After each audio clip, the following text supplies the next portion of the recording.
ಕರ್ಣನ ಹೋಲುವ ಮನುಷ್ಯ, ಸೇನೆಯ ನಿಲ್ಲಿಸೋ ಧೈರ್ಯದ ರಭಸ, ಗಾಲಿಗೆ ಸೋಲುವ ಮಗುವ ಮನಸ.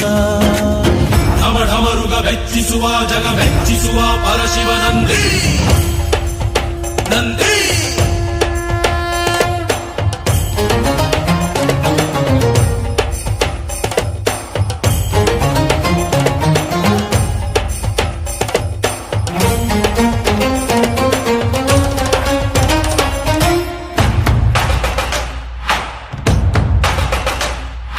ಎಂಟರ ಭಂಟ ಇವನೇನೆ, ತೋಳಿಗೆ ತೋಳು ಕೊಲುತ್ತಾನೆ.